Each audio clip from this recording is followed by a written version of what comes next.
I'm Jay-Z. And I'm Daniel. And this is Just My DIY. You know, there's nothing more that I love than swimming in the ocean. And I like surfing the couch. So, we brought together the best of both worlds and made a oceanfront beach coffee resin poured table. Also known as a resin ocean coffee table. There's too many words. But it's really nice.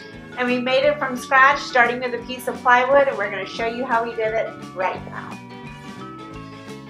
Oh, I'm so bored. But I'm not, so we're about to start this project. We're going to take our board, round the corners, Round the edges. wax it, sand it, Wax on, wax off. wax on it, wax off it. We're going to figure out the placement of the legs.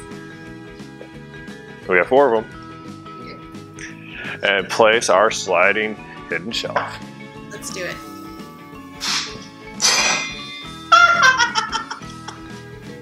Fail!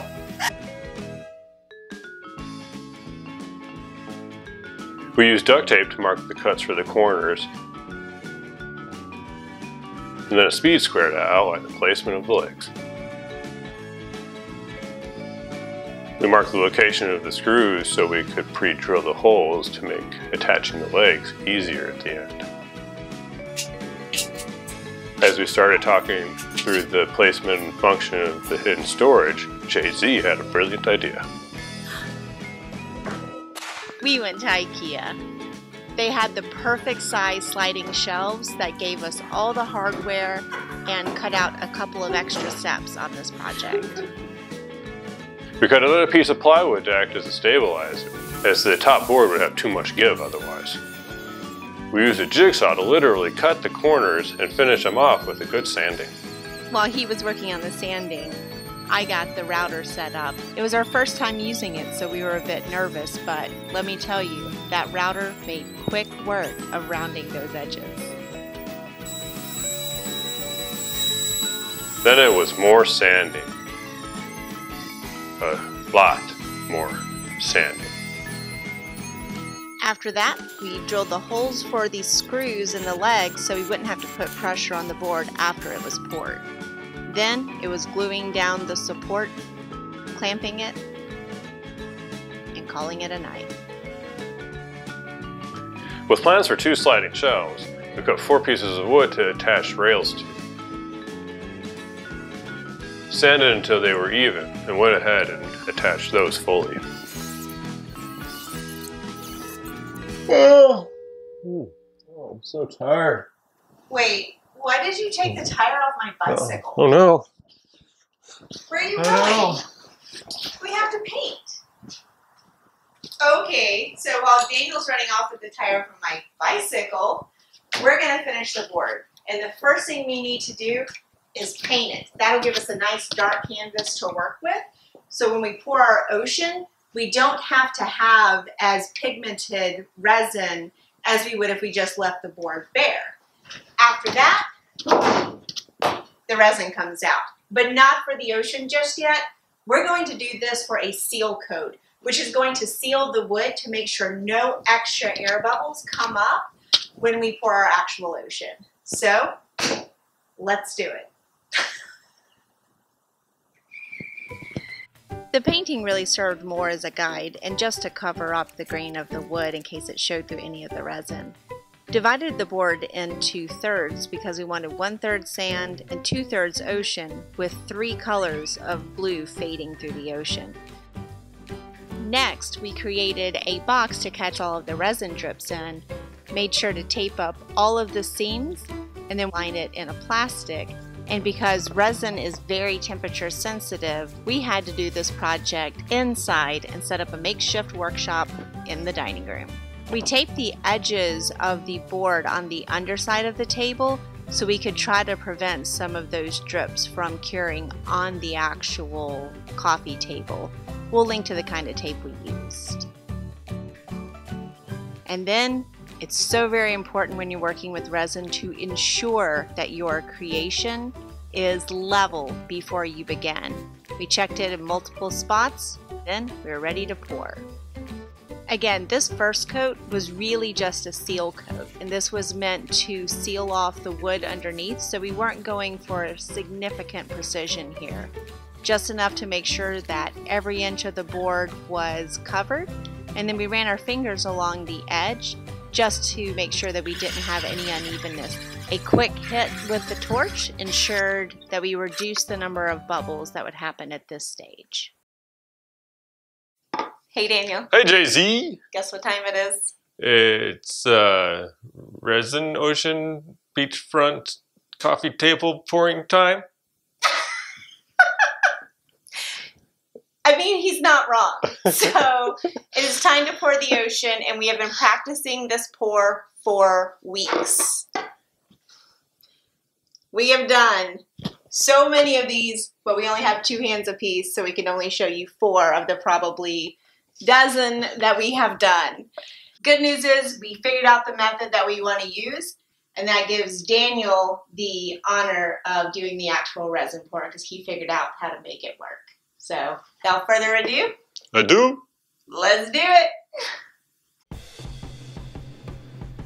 Resin is notoriously finicky, so make sure you follow the instructions for how long you're supposed to mix it and what temperatures you're supposed to pour it at.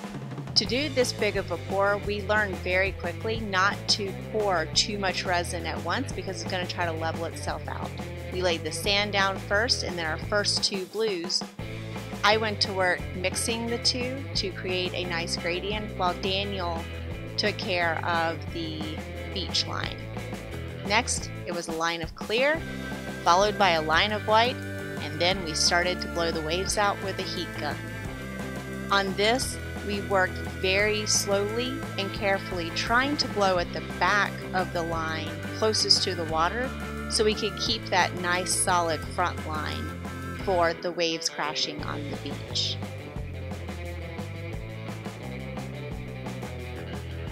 You'll notice that we didn't pour the second half of the ocean at this point. That's because we wanted to work the first wave first without disturbing the resin on the back half of the board. But do know that you do have to work quickly because the resin wants to self-level and will start traveling back where there is no resin. We took a little bit of time to ensure that the lines in the front were very smooth. You'll see we used a popsicle stick in some cases to smooth out the whites. And then it was pouring the next 2 blues. Again, I went to mixing the 2 to create a nice gradient, while Daniel got the heat gun out to help make sure that where the 2 resins were going to meet would move nicely. One more round of mixing with a little pitter-patter on the fingers. Then it was another line of clear, followed by another line of white. We did this little by little until we thought we had enough white on the board to start blowing the waves out. And then it was simply rinse and repeat, using the heat gun to hit the back of the waves until we had the effect that we wanted.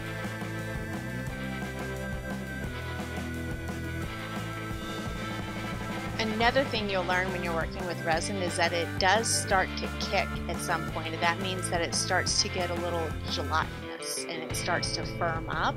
So you do have to keep in mind what your working time on the resin is. This resin that we're using, which is ProMarine's countertop epoxy, gave us a longer working time, but not too long. Once we are happy with the pour, we hit it with the torch to pop any bubbles, and then covered it to keep the dust out of it.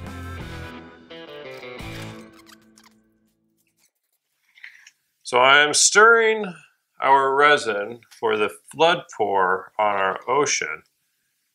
I've heard that it looks pretty good underneath there. There's been a few signs of life or death. It's hard to say.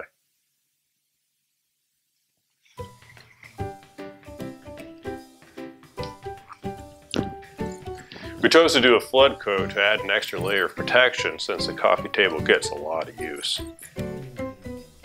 We were nervous at first, but the first layer had set and didn't budge at all.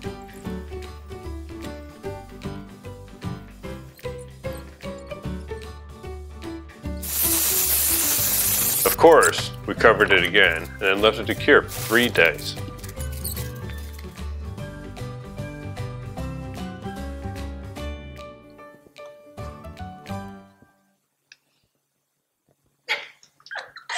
We are so excited because this turned out exactly the way that we hoped.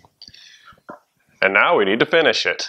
So we're going to lay it down gently on a nice padded surface so we don't scratch it up as we're doing the finishing work.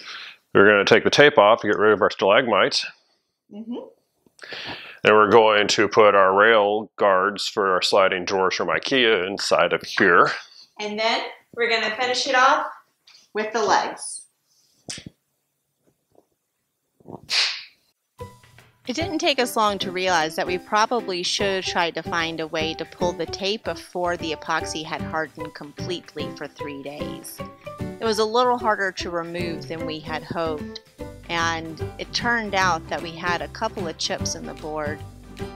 No worries though, a little bit of super glue and we were able to make it just like new. Attaching the legs was super easy since we had pre-drilled the holes, but we realized that we forgot to drill the holes for the rails, so we had to use a right angle attachment in order to get those holes drilled and then driving in the screws manually.